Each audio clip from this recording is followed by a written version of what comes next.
ধান কণ ৰুলো, মাটি চব হেৰি হৈ আছে, চাই লচোন পাতি আছে। ধান হ'বনে কি হ'ব চাই লচোন। এনেকৈ যদি মাটি পাতি থাকে কি হ'ব? বৰষুণ চৰষুণ নাই, খৰাং বতৰ। এইফালে চব ধানেই ধান। ইমান ধুনীয়াকৈ ৰুইছিলোঁ, এতিয়া বৰষুণ নাই, বতৰ নাই, কি কৰিম চাই লচোন। পুৰা শুকান শুকান হৈ আছে।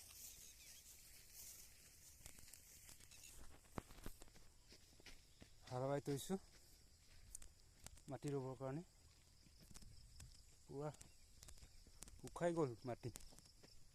বৰষুণ কেতিয়া আহিব চাই লচোন, ডাহৰ কেনেকৈ আছে। পুখুৰীও পানী নাই, চাই ল। আৰু এটা দৃশ্য দেখাইছোঁ, গছ পুলি ৰোৱা ডাঙৰ হৈছে আৰু চিচু বাগান চাই ল। এইফালে আমাৰি চব শিমুলু আমাৰি চিচু মিক্সাৰ হৈ আছে।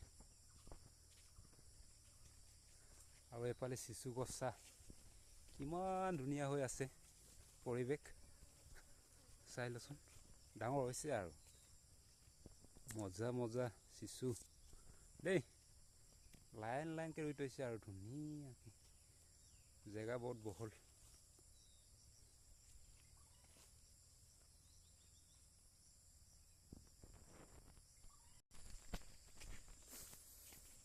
ইয়াতে খোৱা বোৱা কৰোঁ আমি গোহালিতে।